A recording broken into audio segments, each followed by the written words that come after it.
The SBA secured 7A, 504, and microloans may be discharged, restructured, forgiven, or rolled into an offer in compromise should a business go bankrupt, be insolvent, or there's catastrophic conditions in the operations of the business and or with the owner's personal situations.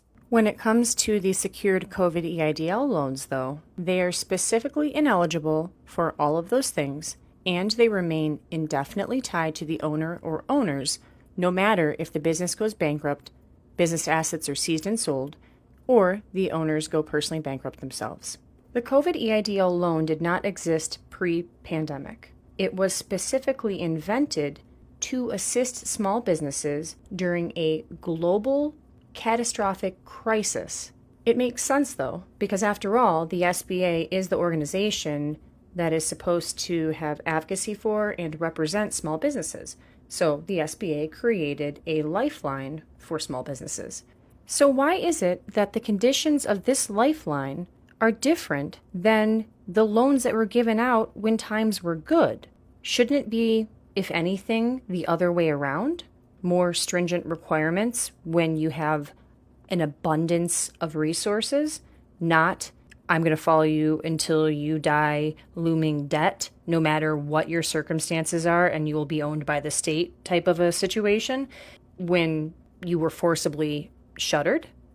Given the gross amount of small business owners who had successful businesses for 1, 2, 3, 4, 5 or more decades that weren't looking for a loan, didn't want a loan, but were overnight essentially kind of corralled into a corner with their hands tied and didn't want to give up what they had worked their entire livelihood for.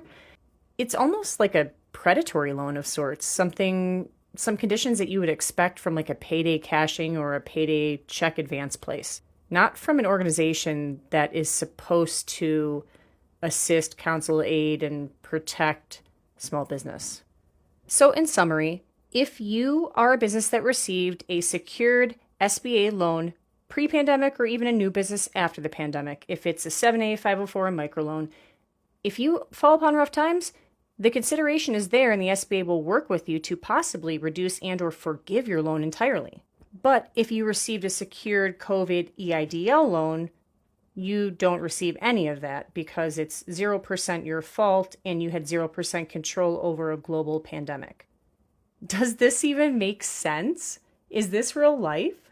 What are your thoughts?